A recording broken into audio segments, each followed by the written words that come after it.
On y va? Vous êtes prête? Oui. Jean-Marc Levaillant est parmi les échographistes les plus réputés en France. Donc il y a de grosses adhérences en fait entre l'annexe, trompe et ovaire, et puis l'utérus. Jeune interne en gynécologie obstétrique dans les années 70, il ne s'attendait pas à consacrer sa vie à cette discipline. Un jour comme ça, en 1974, les appareils d'échographie ont débarqué dans les services, dans des grandes boîtes. C'était des espèces de girafes avec des grands mâts comme ça articulés. Et puis, je me souviens très bien de mon chef de service qui m'a dit vous, Levaillant, qui avez les cheveux longs et des sabots, ça va peut-être vous intéresser. On ne sait pas comment ça marche, on ne sait pas à quoi ça sert, mais ça servira peut-être à quelque chose. Alors, puisque vous traînez dans le couloir, allez donc voir ce que c'est que cette machine.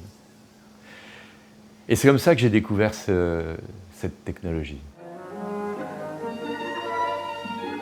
Alors voyez-vous, madame, le cercle qui se trouve au milieu et que on va vous montrer représente le contour de la tête de votre bébé. C'est la première fois qu'on voit des images d'un bébé dans le ventre de sa maman. Jusqu'ici, personne au monde n'avait vu ça.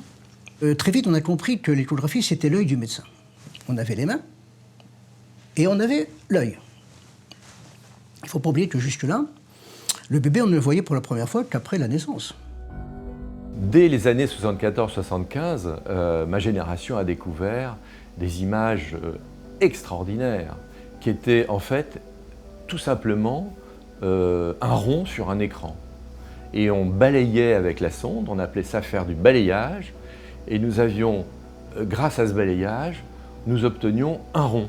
Et ce rond, c'était la tête du fœtus. Puis la deuxième chose qu'on obtenait, c'était une espèce de surface blanche, c'était le placenta. Et on a été émerveillés de voir ce rond et ce pâté tout blanc qui était le placenta. Et ça nous donnait déjà deux renseignements. Le diamètre de la tête du fœtus et la position du placenta par rapport au col. On avait fait un immense progrès par rapport à juste avant, où nous avions le centimètre de couturière et le vieux stéthoscope pour écouter le ventre de la mère. La sonde d'échographie, la sonde que nous tenons à la main aujourd'hui, cette sonde à l'époque pesait plusieurs kilos. Il n'était donc pas question de la manipuler à la main. Elle était suspendue, il y avait un rail au plafond de la salle, et il y avait un système de contrepoids. Et cette image, c'était à peine une image. L'écran n'était pas plus grand qu'une carte de visite. Au départ, on voyait le cœur battre, point. On n'était pas encore en mesure d'analyser la structure, l'anatomie. Alors maintenant, on va vous montrer la position du dos de l'enfant. Pour les plus anciens, ça ressemblait plutôt à un gadget. Ils ne voyaient pas bien l'intérêt de cette image.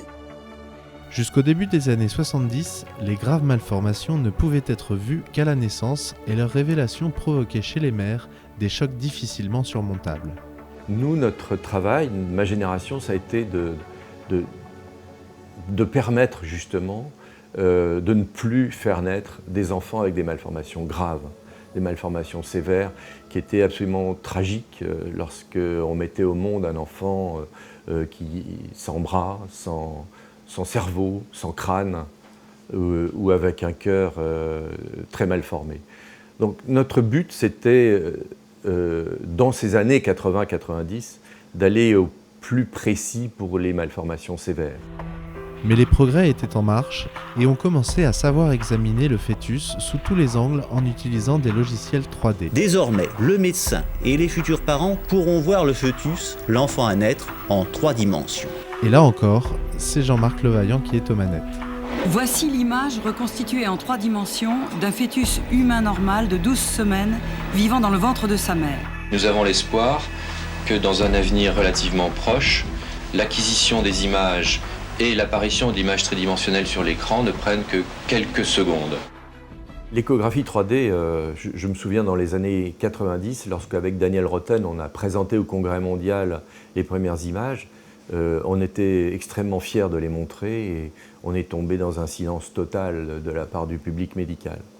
Et puis ensuite, on a eu, en France surtout, beaucoup d'agressivité même.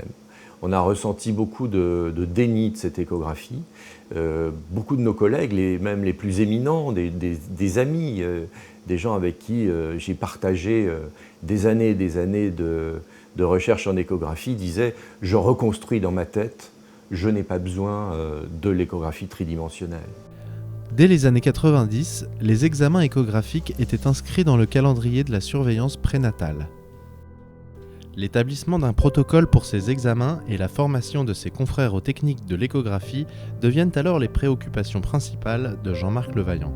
Et cela d'autant plus que l'arrêt Perruche a sérieusement ébranlé le monde des échographistes, dans la mesure où le public s'est mis à croire que désormais, toutes les pathologies du fœtus devaient être vues et diagnostiquées. Cette nouvelle technologie a eu besoin, bien sûr, de passer par l'universitaire ensuite. Et dans les années 80 puis 90, nous avons commencé à créer des diplômes d'université d'échographie de façon à homogénéiser la formation d'abord des gynécologues obstétriciens et des radiologues qui se sont emparés pour ces deux spécialités de l'échographie obstétricale. Et puis bien sûr ensuite, dans les années 90, 92 exactement, les sages-femmes qui nous ont rejoints dans l'enseignement de l'échographie. 2 petites filles vous attendez. Comme certains collègues, Jean-Marc Levaillant est convaincu qu'il faut aussi informer le grand public, et notamment les futurs parents. Et il n'hésite pas à prendre du temps pour expliquer les images aux mères et partager avec elles des moments d'émerveillement. Vous avez le premier bébé qui est tête en bas, comme ça, dos à gauche. Et puis le deuxième bébé qui se situe plus haut, avec la tête ici dans la corne droite de l'utérus, et qui est en transverse, un peu en hamac, comme ça, complètement en travers. Ah oui. Ce sont ses mains? Non, ses pieds. Alors, c'est son pied, ici, qui est complètement relevé, et là, c'est son bras, avec l'avant-bras qui entoure la jambe, en fait. C'est un exercice d'assouplissement qui est relativement fréquent chez le fœtus. Ils peuvent soit se remonter comme ça les jambes, c'est-à-dire, en fait, faire une espèce de roulade, une galipette arrière, soit allonger complètement les jambes. Le fait que l'utérus soit comme un ballon de rugby permet toutes les positions possibles, même à deux. Il y a une bonne bouille, celui-là. Ouais, non, c'est la fille. Alors, cette petite fille, elle s'amuse dans sa poche, puisqu'elle est... Vous voyez ici la poche. D'accord. Donc ça, c'est la cloison entre les deux chambres. Vous voyez, elle est très lâche. Si on agite un peu le ventre, comme ça, on voit que cette membrane est très souple. Et ça leur permet évidemment de jouer avec la membrane et de ressentir les mouvements de l'autre, évidemment. Mais est-ce qu'ils communiquent entre les deux ou pas? Non. Alors ça, c'est le grand mystère des jumeaux. On peut quand même imaginer, quand on voit des images comme ça, où là, ils dorment l'un contre l'autre, vous voyez, c'est absolument adorable, avec les deux têtes l'une contre l'autre. Et puis l'épaule sur le dos, comme ça, du petit garçon, la petite fille sur le dos du petit garçon, on peut quand même penser qu'ils ont des sensations d'intimité et de chaleur que n'a pas un enfant tout seul. Ils se réveillent là, tous les deux là. Vous voyez, les mouvements sont plus toniques. Paf! Il a pris une baffe. Vous avez vu? Il s'est pris une tannée là. C'est vrai qu'on est assez en attente d'une interaction, c'est vrai, quand on est maman, des deux jumeaux. Mais en fait, ça n'arrive pas forcément. C'est un peu comme dans la vraie vie. On ne danse pas toute la journée et on ne se prend pas la main tout le temps. Et en fait, sur les 24 heures de la journée, c'est sûr qu'il y a des moments où les fœtus se communiquent plus, et puis d'autres moments où ils sont chacun dans leur coin à dormir ou à s'agiter. Il y a un moment donné, vers 36 semaines, où si les positions sont complètement fixées, et on sait qu'il y en aura un peut-être tête en bas, ou les deux tête en bas, ou les deux fesses en bas, etc. Il paraît qu'il bâille aussi. Là, ouais, alors là, c'est un bébé qui a bien bâillé, là. Voilà. Ouais. Là, il est fatigué. Elle prend quand même pas mal de coups de pied dans la figure. D'ailleurs, elle râle, là. Je sais pas si vous avez vu la tête qu'elle fait, là. Là, c'est bataille de polochon, je crois. Elle lui a foutu quand même les fesses sur le pif. C'est rigolo, ça. Elle a peut-être marre de se prendre des coups de pied. C'est quand même assez bluffant. Les grossesses gémellaires ont un intérêt énorme en échographie. on différencie, et tout le monde le sait, les grossesses gémellaires, les faux jumeaux, des vrais jumeaux, les monocoriales, des bicoriales. Les bicoriales sont des voisins de palier, donc ils sont plus simples à surveiller. C'est uniquement des problèmes d'accouchement prématuré ou de croissance pondérale. Ceux-là peuvent à la rigueur être suivis tous les mois par des échographistes relativement performants quand même et qui ont l'habitude. Mais les grossesses monocoriales, je crois que le message à faire passer à tous les collègues, qu'ils soient échographistes, gynécologues, radiologues ou sages-femmes, c'est de passer la main immédiatement à un centre spécialisé en jumeaux. Ça leur évitera beaucoup d'ennuis, mais surtout ça évitera beaucoup d'ennuis à la patiente. Il y a quelque chose qui rassure bien, c'est ça. Là, il est au repos et on entend très bien son cœur. C'est bien. On est à 144 battements minute, c'est exactement ce qu'on attend à 20 semaines. Voilà, je mets la couleur. Vous voyez sortir le sang et repartir vers l'aorte qui est ici. Hein. Donc le cœur est parfait. Hein. Et pour partager cette science avec un plus large public, il a accepté avec René Friedman de devenir conseiller scientifique pour les documentaires de Niels Tavernier, L'Odyssée de la vie et Le mystère des jumeaux. J'ai un mec que j'adore qui est professeur Levaillant. Ouais, c'est quoi les questions déjà? Que je sois pas... Parce que je les connais pas. Hein. Qui est un mec qui a inventé l'échographie 4D et qui m'avait déjà aidé précédemment, qui fait partie de la bande de Friedman. C'est une histoire extrêmement mystérieuse, extrêmement extraordinaire parce qu'il y a tellement d'inconnus, tellement d'incertitudes et on progresse à chaque pas. Mais toutes ces progressions, on peut aujourd'hui les voir grâce à la science, à la connaissance que nous avons et aussi aux possibilités de l'image qui peuvent représenter ce qui était irreprésentable jusqu'à aujourd'hui. Bien sûr qu'avant l'échographie, je reviens là-dessus, on connaissait ce que c'était qu'un placenta de grossesse monocoriale, ce que c'était que deux placentas, comment se faisaient les ramifications entre les vaisseaux artères et veines des deux jumeaux, etc. Mais on était devant un mystère, c'est-à-dire on était devant un ventre opaque, et puis on savait qu'il y avait deux jumeaux, parfois on ne savait pas d'ailleurs. Ça m'est arrivé quand j'étais interne d'accoucher des femmes avec un gros ventre, en étant persuadé qu'il n'y en avait qu'un, il y en avait un deuxième qui suivait. Et ce ventre opaque cachait le mystère des jumeaux.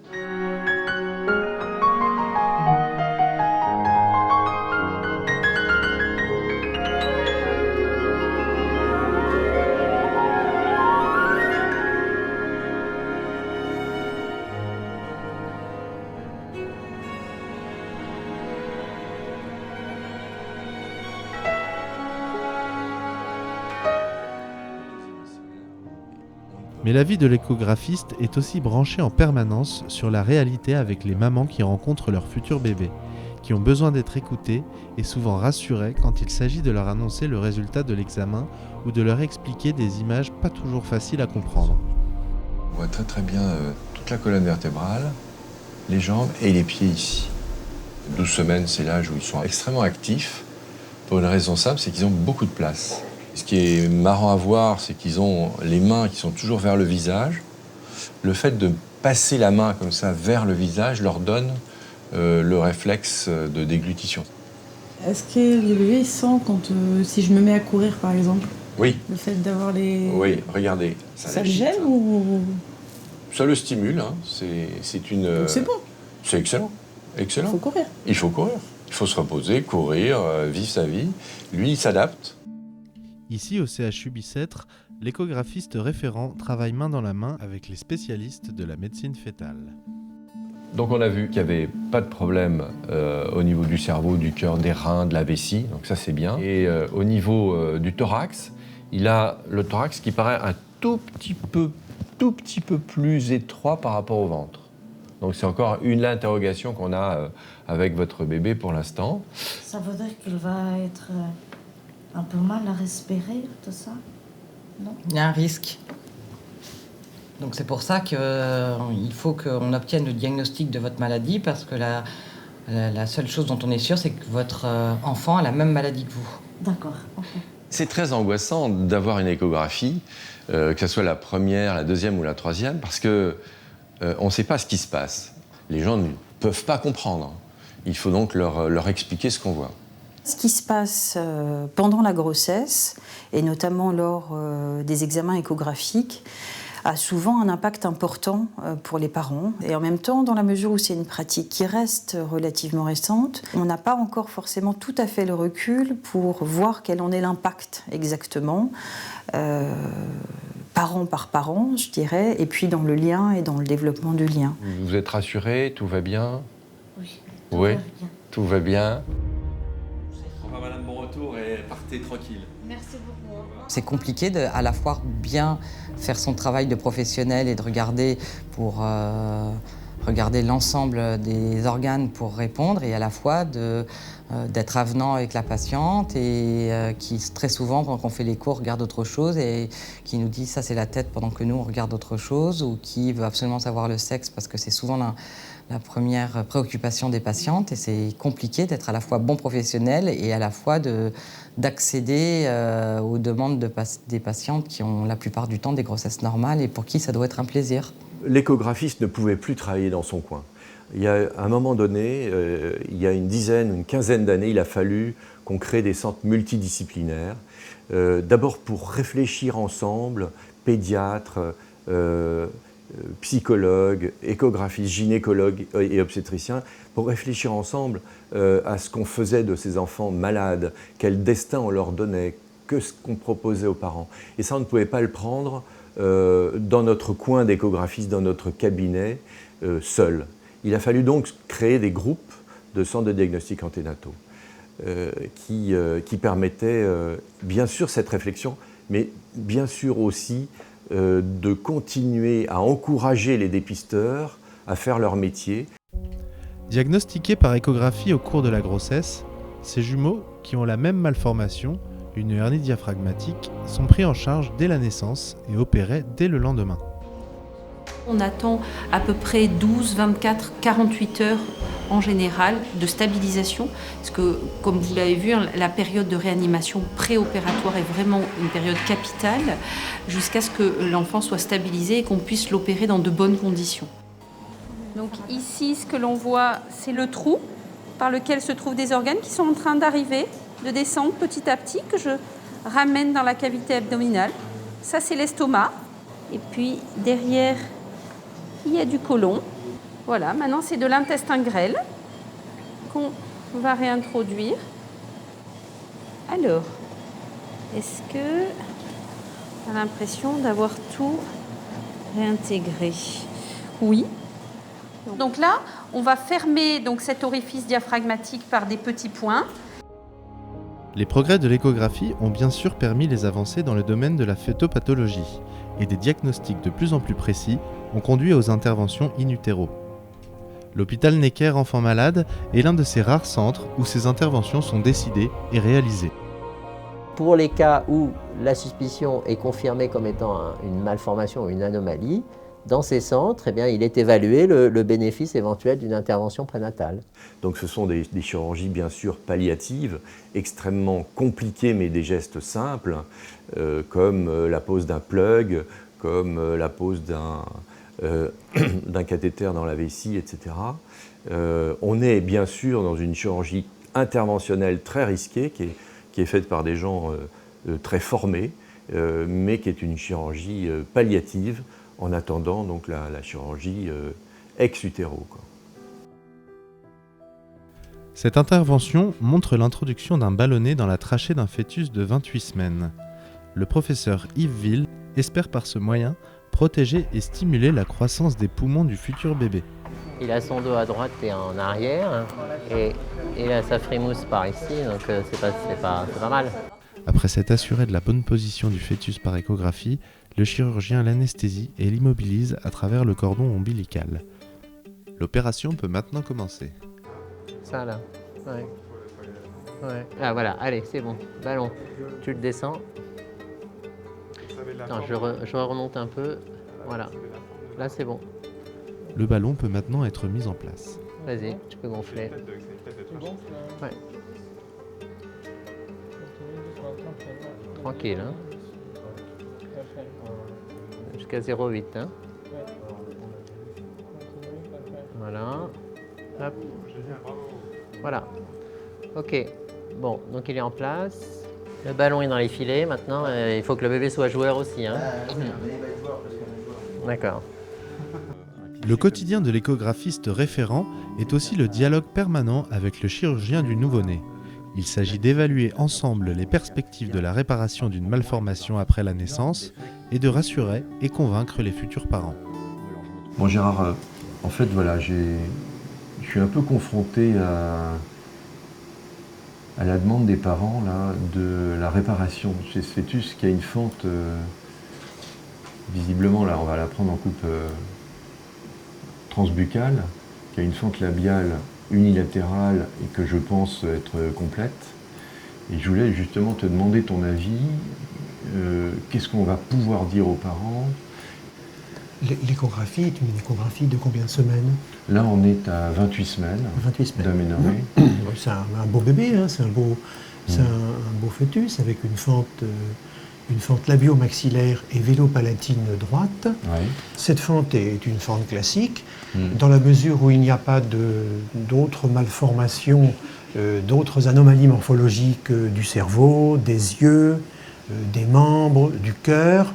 On peut raisonnablement commencer à proposer aux parents un protocole de réparation qui aura lieu dans les semaines, parfois les mois qui suivent l'intervention, à condition évidemment que le bébé soit proposé de façon sécuritaire aux anesthésistes, c'est-à-dire qu'il ait au moins 4 kilos et qu'il soit autonome sur le plan alimentaire. Toutes les formes cliniques sont variables, de la fente labiale simple à la fente labio-narinaire, à la fente labio-maxillaire, jusqu'à la fente labio-maxillaire et vélo-palatine unilatérale et bilatérale. Cela veut dire que les pronostics sont bien sûr différents en fonction des formes. Si c'est pas clair, on reprend. Ah, c'est très clair. C'est pas évident d'expliquer, quoi. Et pour réaliser une chirurgie efficace chez le nouveau-né, la connaissance du développement de l'embryon est la base indispensable. Dans l'ensemble, toute forme réunie, les fentes représentent 1 pour 800 naissances. C'est donc une anomalie morphologique assez fréquente dont on sait aujourd'hui quelle est la conséquence d'un défaut de mort cellulaire morphogénétique qui implique un certain nombre de gènes, dont dont IRF6, qui est connu maintenant depuis 2012. La chirurgie réparatrice des fentes est une chirurgie embryologique. Nous faisons ce que la nature n'a pas fait. Je pense qu'on n'est plus au musée Grévin maintenant avec l'échographie, mais qu'on va vers l'étude du vivant. Et l'étude du vivant peut aller très loin. C'est-à-dire que qui, en 1975, pensait que l'on pourrait visualiser le cerveau des fœtus de 12 semaines ou le cœur? Je pense que la science de l'embryon va naître et qu'on va pouvoir, sur l'embryon, entre 8 et 10 semaines, repousser les limites du diagnostic des pathologies. 12 semaines, c'est un moment charnière, parce qu'on est passé du stade de l'embryon au stade du fœtus. Il a tout à 12 semaines. On peut quasiment tout voir, et c'est le meilleur moment aussi pour avoir les examens de génétique et de cytogénétique. Donc c'est le moment carrefour où tout peut être réuni, où l'échographie peut être, je pense, dans un avenir proche, de façon beaucoup plus confortable par l'échographiste, car il pourrait, rêvons un peu, avoir juste avant l'ensemble des examens liés à l'ADN et à la cytogénétique du fœtus.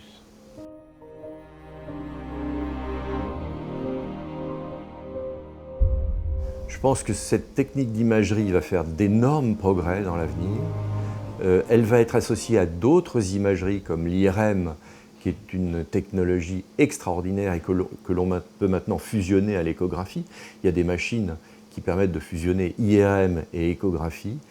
Et puis, cette technologie ne peut se concevoir maintenant qu'incorporée à un panel d'autres examens comme la cytogénétique.